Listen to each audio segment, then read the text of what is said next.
Neila, pardon, je vous arrête. Dans 50 secondes maintenant, dans 50 secondes, les résultats de cette élection, de ces élections européennes, et c'est l'élection nationale de mi-mandat en France, 19h59 et 20 secondes, Apolline de Malherbe. Les résultats des élections des européennes, c'est dans 30 secondes maintenant. Avec un très grand suspense, c'est déjà une première surprise. Emmanuel Macron s'exprimera très vite après ces résultats. Les différents candidats s'exprimeront et vous le vivrez bien sûr en direct sur BFM TV. Dans les minutes qui viennent, les prises de parole de Jordan Bardella, de Marine Le Pen également, et donc d'Emmanuel Macron. On le disait, c'est le coup de théâtre de la soirée. Le président va parler, on va le suivre sur BFM TV.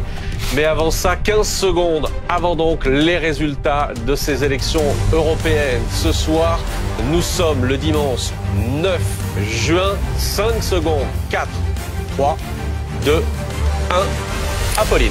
Et c'est Jordan Bardella qui arrive en tête avec sa liste. Il obtient 32% des voix. Loin derrière, en deuxième position, Valérie Ayé pour le parti Renaissance, le parti d'Emmanuel Macron à 15,4% des voix. Juste devant donc Raphaël Glucksmann, 13,9%, c'est l'estimation de notre partenaire Elab.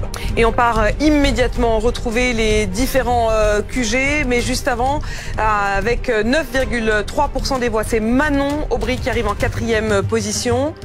François-Xavier Bellamy pour les Républicains, 6,8%. Marion Maréchal, 5,2%. Et 5% pour Marie Toussaint, on le rappelle, en dessous de 5%, ça veut dire que vous n'avez aucun élu à Bruxelles. On voit que c'est tangent. Léon de Fontaine, le communiste, à 2,5. Voici en direct ce qu'il se passe dans les différents QG, les QG des 3 premiers. Et on va justement rejoindre en direct le QG du Rassemblement national. Sophie Dupont qui se trouve sur place. Le QG du Rassemblement national, c'est l'image qui arrive dans la partie haute de votre écran.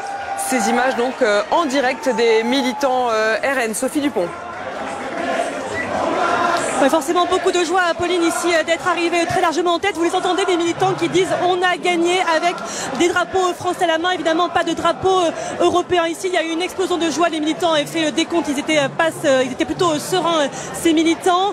Marine Le Pen et Jordan Bardella doivent être très soulagés ce soir, car pendant toute la campagne en coulisses, ils ont voulu vraiment atteindre ces 30% que les sondages leur promettaient. Marine Le Pen expliquait que c'était le seuil qui permet de faire la bascule entre un parti d'opposition et un parti de gouvernement. Donc ce seuil, il est atteint. Donc c'est un soulagement pour eux ce soir. Ce qui est très scruté maintenant, c'est l'écart avec la liste de Valérie Ayé. Et c'est ce que Jordan Bardella va probablement mentionner dans son discours. Vous ne le voyez pas encore, mais il va arriver pour s'exprimer devant ses militants dans les toutes prochaines minutes.